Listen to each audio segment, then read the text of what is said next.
You don't need me to tell you this, but I guess for the benefit of the audience, then to get your reaction. If somebody didn't, mixed in with it all, genuinely love somebody, genuinely care about their feelings about them, they wouldn't go to the lengths, in whatever strange way, that John did to lash back at you. They wouldn't hold a pig on the cover to parody you holding a sheep and ram. They wouldn't, call your stuff rubbish or write, "How do you sleep?" They wouldn't do it. No, I think that's right. I think that's right. I think he was very hurt. There were people turning him against me. It was his way of defending himself. He was quite pissed off about the McCartney bandwagon, as he once called it. Oh, bloody, he's getting on all the telly, he's selling records. He was a jealous guy. You don't need me to tell you this, but I guess for the benefit of the audience, then to get your reaction.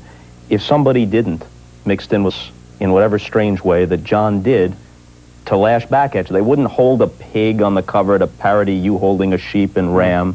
They wouldn't, call your stuff rubbish or write, "How do you sleep?" They wouldn't do it. No, I think that's right.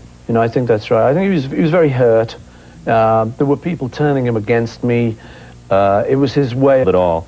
Genuinely love somebody, genuinely care about their feelings about them, they wouldn't go to the length. Big complaint on the song against Paul on your album, though, when I played it that night, was that you had no sense of humor. Well, that was a lot of people called. So, what happened to his sense of humor? Where's his sense of levity? I think one of the funniest lines on that song, I'm sure Paul will understand it, and George does, and so do I, that song is another thing like that letter. It's just a moment of anger, but I just put it down on paper.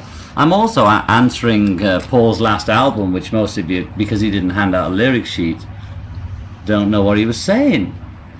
It starts off with too many people going underground. That was your first mistake.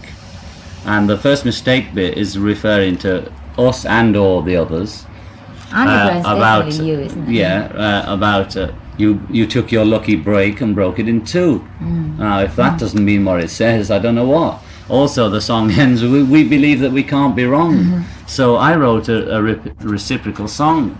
And I think that some of the funniest lines on the album are, the biggest thing, whatever it had done was yesterday, and it was actually Klein's line, one line of it, and since you've gone, you're just another day. I think it's the funniest thing I've ever heard. I don't think that about Paul all my life, or all the time. I wrote it in an immediate response to when I heard his messages coming off his album, Did you think it was You funny? mightn't hear him, but I can hear him, and I know that particular Paul. song I didn't think was funny, but from knowing you now, I know that that's not how you feel all the time. It's an angry song, like not the serious song. it's not serious. Like Paul is really, really hurt by it. I'll know by the vibes come round, even if he doesn't call. Well, I'll explain it to him. I'll even write to him. If he It's really, like really thinks kidding a little, thinks it's really, now, really come serious. on, that kind of thing. But I think it's quite funny, and I was laughing when we were making it and listening to it. But I was laughing at his later. But at first I was saying, oh, I see. Oh, that's what he thinks. Huffing and puffing.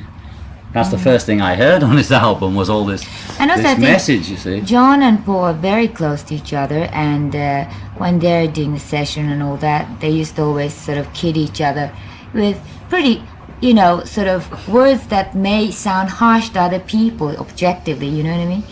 So I think it would have sounded very different to Paul, we never tittled each other gently. I didn't know that. Like slapping your back bit, that kind of humor, I think. Because I'm human and I get irritated and I get angry, and I got so furious when I heard Ram the first time that I just wrote the song, You're furious because you don't think the level of music. No, I was furious because there's messages on to me and the others in it.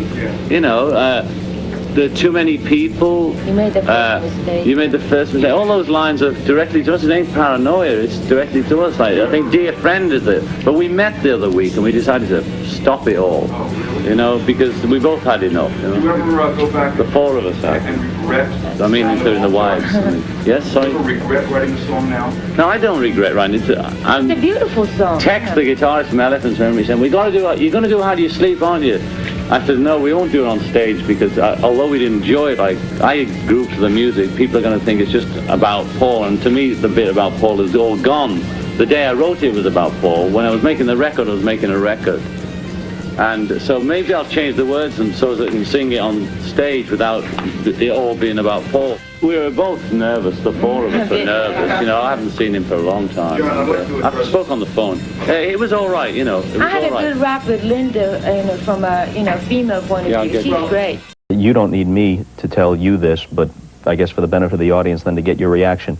If somebody didn't, mixed in with it all, genuinely love somebody, genuinely care about their feelings about them, they wouldn't go to the lengths, in whatever strange way, that John did to lash back at you. They wouldn't hold a pig on the cover to parody you holding a sheep and ram.